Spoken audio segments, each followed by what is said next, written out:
like I said, I could say thank you all day, but I think there are two people here who want to say thank you, who can say it better than anybody else could. And we've got two great speakers here for us. We have Bob Torty and Kevin Kirksey, who want to kind of say thank you to you all. And I'm going to invite Kevin first up here to kind of say what he wants to say about what a great team we have here. But I can't dance as well as Chris can. So don't expect that. Are you mic'd up? Yeah, I think so. Y'all can hear me, so I don't have to speak loud. I'm gonna stand here because I got a couple of notes. I just want to make sure that I get across what I'd like to get across. First of all, thank you for giving me the opportunity to meet you this morning.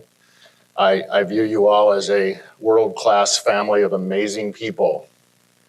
Most importantly, thank you for giving my heart the opportunity to speak, because that's what I plan to do for the next few minutes, if it's okay with you. So dreams do come true. And one is actually coming true for me right now this morning. Let me explain. I've had unbelievable opportunity and blessing to reach a number of people at the Heart Hospital and the public at large through speaking, print, internet, television, and even on a billboard one time. But the thing that I've longed for the most, the thing that I've yearned for the most, that I absolutely never thought could even be possible, was a dream of being able to sit with you all, the people in the operating room, staff and support staff, and try to give my impression of thanks and appreciation. In my opinion, you are arguably the most coveted organization in the entire system. You are arguably the unsung heroes of the entire system. And before I go on, I want to tell you all that I am genuinely humbled just to be in your presence. It means that much to me. I've often been often been asked to tell my story. I kind of chuckle because I don't have a story. You have a story. I just happen to be a character in one of the chapters of your great story. But I'd like to tell you how this character was introduced to you, this wonderful family of people. I had no health issue that I was aware of. I had zero symptoms of anything, nothing to be concerned about. I'm literally walking out of my primary care physician's routine annual appointment, grabbed the door, I'm walking out, and I stopped and I turned and I asked a question that I now have come to know as divine intervention. And the question was just like this, literally, this is how I am. I said, "Hey, doc," I said, "I feel great. I feel fantastic. I'd like to ask you something. I hope you don't think it's a weird, odd question." He goes, "What's that?" And I said, "Is there something we should check on the inside of my body?" He looks at me and he goes, "Yeah, you go have a calcium scan." Okay, walked out. I had never really acted on my health in my life before, but something told me I needed to go do this scan. Really simple. You lay down, they take pictures, and off you go, which is what I did. I jumped on a plane. I went out to California on business. As soon as I landed, my phone was blowing up. A doctor's office called my phone 5 times in 10 minutes. Stepped out of the meeting, called back, got a hold of the nurse. I said, "Hey, what's going on?" She goes, the results of the test were not good. I said, "Oh, okay. Well, what does that mean?" "It means they're the worst he's ever seen." And I go, "Okay, what does that mean?" She said, "I'm 2,500 miles away from my home here in Dallas." And she says to me on the phone, "It means that you are at an extreme risk of a cardiac event or a stroke at any moment." And I said, "Okay, what do I do?" She said, "Well, we need you to go to see some people at Legacy Heart just down the road." And I said, "Okay." And she said, "Can you come in today?" And I said, "Well, I'm in California. Can you remain calm and get on a plane, come home immediately?" And I did. So I'm kind of panicked, and I get on the airline Wi-Fi and I look up this calcium scan thing, and I see that Dr. Google says the ranges are from 0 to 400. 0 is what you want, 400 is what you don't want. And I'm thinking, okay, they said it was pretty bad, so obviously I'm not a 0, but I'm certainly not a 400, because when I'm reading the description of that, it says probability exists of extensive cardiac damage. Remember, I had no symptoms, nothing going on. So I finally get home. I'm going up to the cardiologist appointment for the first time to see them. I called the nurse. I said, "By the way, in the shuffle of things, I didn't find out what my score was." Well, I was right. It wasn't 0. It wasn't 400. It was 6,518. off the charts. Today, I may still be a record holder. I don't know. But Dr. Moore, one of your surgeons, it's the highest he'd ever seen. Cardiologist team at Legacy Heart, it's highest they'd ever seen. And I felt fantastic. So that's what brought me to you very quickly. I must tell you that when I was in the, I guess you might call a holding room before you go into surgery, I was at my life's heightened state of vulnerability and fear, to be honest with you. I had a distinct opportunity yesterday afternoon, to observe a surgery. And my good man, Aaron here, was extremely helpful in keeping me aware of what's going on and who does what, et cetera. But I was there. And I didn't know that something was going to happen. The surgeon who paved the way for me to do this was Dr. Moore, my surgeon. And he took me into and introduced me to the patient and his family before the surgery. And I got to tell you, that man laying in that bed, ready to go have surgery, reached his arm out to shake my hand. And when I did, I looked him right in the eye and I knew exactly where he was. It took me back to when I was there and I knew exactly the state he was in. I'd like to share some of this with you. So in my case, when one or two, or I don't know who wheels you into surgery, but somebody did, I closed my eyes and I said a prayer. I'd like to share that prayer with you. I said, "Dear God, I have come to terms with my mortality. My precious wife is not ready for my passing. However, if take me today, please, if it is your will to do so. And if I am to survive, there's three items I'd like to put on my bucket list, God, and I'd like your help in letting me achieve those." The three items were: 1, I'd like to dance with my wife again. 2, I'd like to hold hands with my wife and take a walk. And the third thing was, I'd like to meet and get to know my unborn grandchild. This is what went through my mind as the patient that was under your care. I ended the prayer by saying, "Thank God for the life I've had so far, and I give myself completely up to you." So I'm literally here because of you. I'm literally here today, having this great heart-healthy breakfast because of you. Because of your planning, your organization, your flawless execution, team spirit, all of that, I'm here because of you. So I'd like to share with you, from my perspective, a former patient's perspective, what you do, why you matter, and the difference that you make. What you do, pretty straightforward. You make achieving bucket lists possible. I'm not the only patient of yours that has come through here that was having those same thoughts and wanted to create a bucket list. I'm not the only one. As a matter of fact, I would guess that the majority of them do. You do what I call SREE, S-R-E-E. I just kind of made this up. You save, you restore, you extend, and you enhance life. Save, restore, extend, and enhance life. Every single one of you in this room and all of your colleagues who weren't able to make it today contribute to that. The nurses, the technicians, anesthesia, perfusionists, ancillary transport, unit coordinators, sterile processing, administrative staff. No matter what you do, if you're here and you've got an administrative job in this facility, you absolutely contribute to saving, restoring, extending, and enhancing life. You absolutely do. So why do you matter? Well, it's simple. Without you, there is no surgery and I don't survive. I'm not here.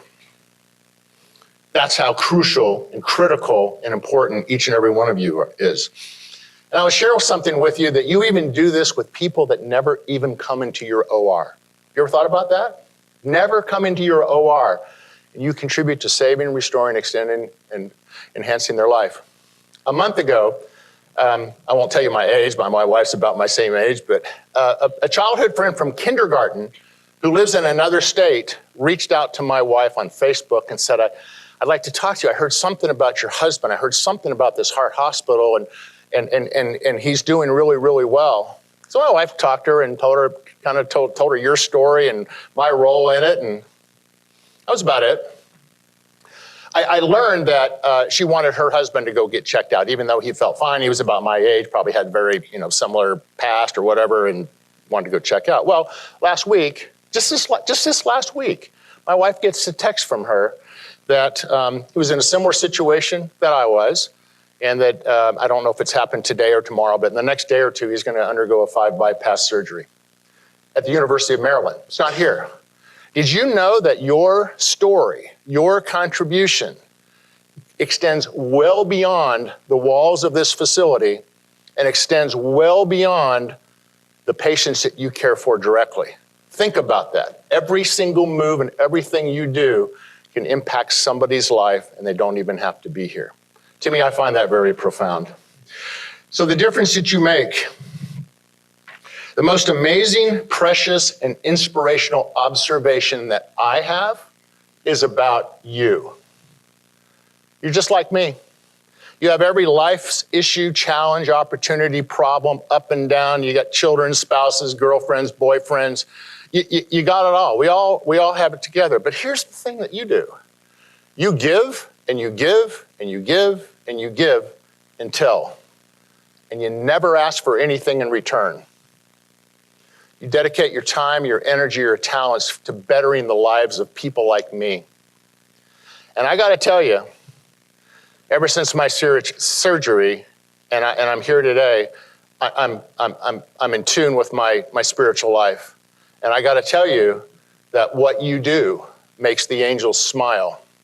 Absolutely know that to be a fact and know that to be true. You successfully put me on a path to a new life that I never thought existed, never even thought was possible.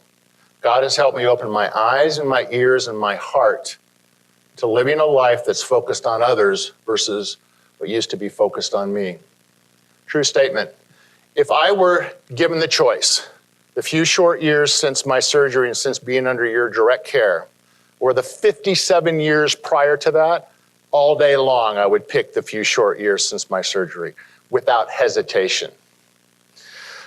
So I want you to know in closing that I thank God for each and every one of you. And I thank God when I came into this facility and I watched each and every one of you get your breakfast or talk to your colleagues. That's what was going in my mind and my heart. And it is right now. And I will be eternally grateful for having this opportunity, Chris, to be able to speak with you all. If you ever remember anything I ever had to say this morning, the thing I'm about ready to tell you is what I'd like you to take away. If I could pray it on a piece of paper and stick it in your pocket, I would. It goes like this. You need to know this. As patients, we move on, we move forward, but we never, ever, ever forget. You all are never left behind, ever, especially in our time of prayer. So thank you, and God bless each and every one of you. Well done. And whatever Kevin said, I'll triple that. It's an amazing thing that we've gone through. I was blessed that I worked for Southwest Airlines for 34 years and worked under Herb Kelleher. I was a pilot. And you know, the culture at Southwest Airlines is something real special. It really, really is special. I've been gone for 6 years now. I know things are changing, but it's still a special place to work.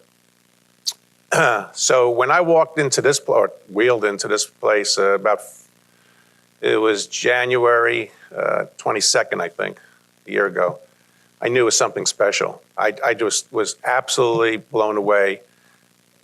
The people were just special, and you guys are special, like Kevin was saying. I can't say enough about that.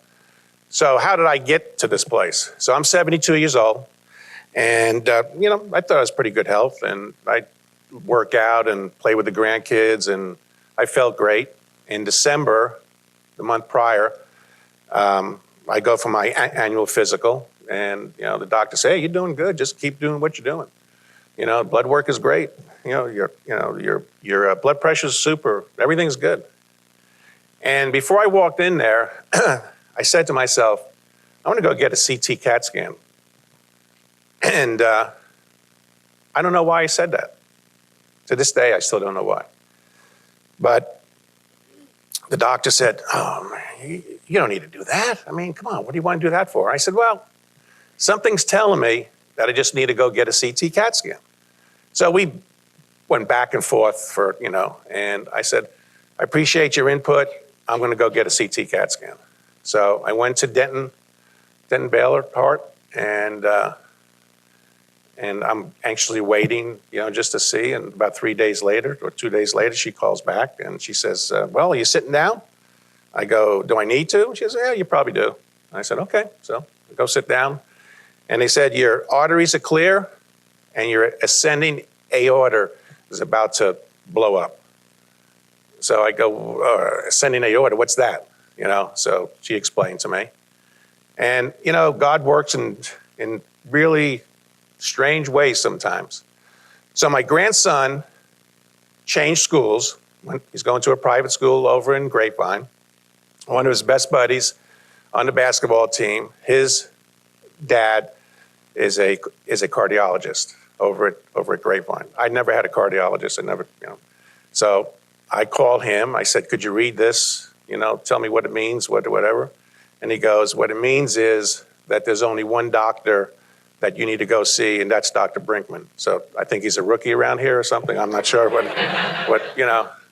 And unfortunately, Dr. Brinkman is in Hawaii. And so they've been talking on the phone, and Dr. Brinkman was on his way back on one of those red eye specials, and he wasn't supposed to be back in the office. I think he was supposed to land like Friday. It was Friday. He wasn't supposed, whatever. And he said, no, have Bob come in and see me right away. So I'm sure you guys know Dr. Brinkman, right? So as soon as I was in his presence, I figured, okay, this is going to be okay. So we sit down, and he says to me, well, you look like a kind of guy who just wants to hear the straight facts, right? And I said, yep, that's the way I am. He said, okay, here's the straight facts. He says, and I'm not making little of a bypass surgery, but this is what he said. He said, a bypass surgery is like a walk in the park compared to what we have to do to you. And I just, man, this is not going well. So I said, so what is it that you're going to do? He said, your aorta, ours, I guess, and you guys know better than I do, it's about the size of a garden hose-ish. Well, mine was 6 inches the size of a Coke can. And he said, you're about to die, Well, okay, this is getting better as we're going on. He said one thing to me. He said, but I am really good at what I do. And boy, he is really good at what he does.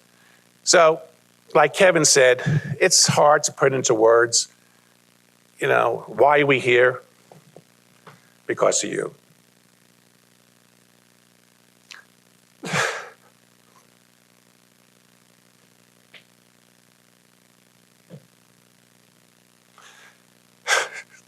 So today, it's still emotional to me because I don't understand why this has happened.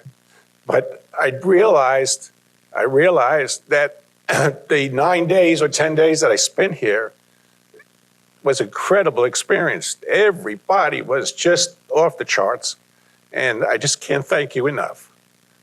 Thank you.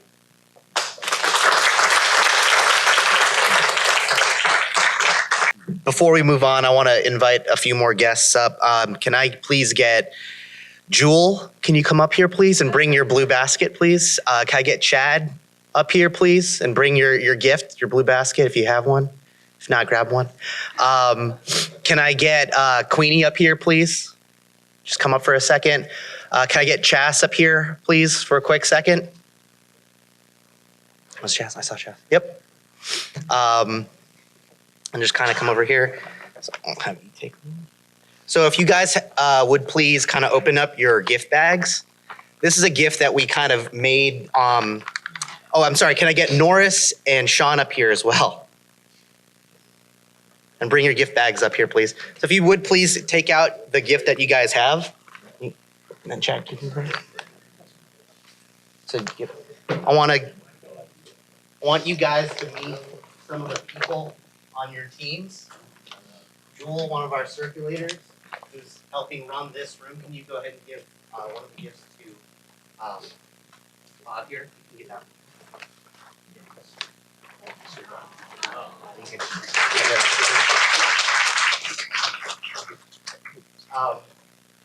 And then also Queenie, who helps lead our anesthesia team. Make sure that when you guys go to sleep, you guys are waking up. That's a good one. Chad, part of our CST scrub technician lead, making sure that nothing's Chastity, one of the leads in our SPD, making sure everything that goes in your body is clean. And your perfusionist. Wow. Really?